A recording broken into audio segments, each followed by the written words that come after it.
Welcome to day 3 of applying the Babylonian exile to our lives. Today's assignment was to read Psalm 137, verses 1 through 4. If you have your Bible open in front of you, please look at it, even though your translation may be slightly different from mine. It says, "By the rivers of Babylon, there we sat weeping when we remembered Zion. On the poplars in its midst we hung up our harps. For there our captors asked us for the words of a song, our tormentors for joy. Sing for us a song of Zion. But how could we sing a song of the Lord in a foreign land?" Okay, you saw the first verse, right? Rivers of Babylon. That was our connection. And this psalm also says that they did hang up their harps, at least for a while. The Jews faced unbelievable challenges to their faith. First of all, they were a religion of the land. They belonged to the promised land. That's where they found God, and it is gone.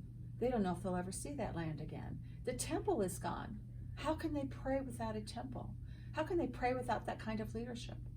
And so they had all kinds of religious questions connected to like a special territory, special geography. Now they got their answers. They discovered that God was portable and not only be with them on the trek to Babylon, but God would remain with them in this foreign land where they were the persecuted, the oppressed, and it wasn't home. They did discover that eventually they could sing a song of the Lord in a foreign land and picked up their harps again. Now we tend to say, oh yeah, we get that. Jesus Christ transcends place, people, language, culture, all that kind of stuff.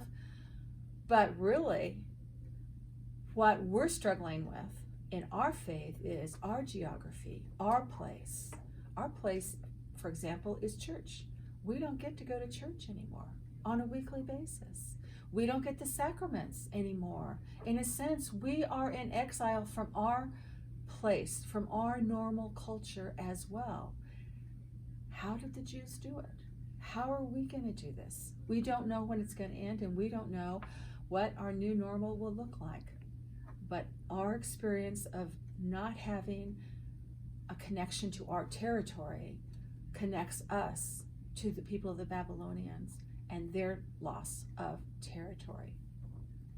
It's also a good time to pray for all those Catholics whose end of the virus exile won't take them back to a church because they don't live by churches. They don't have priests. They don't have Mass every week.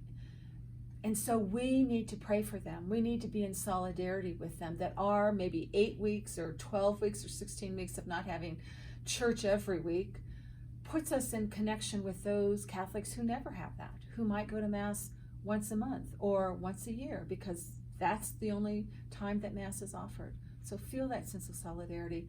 Don't quit praying for them and for the church that we can someday offer Mass on a weekly basis to everyone who is Catholic.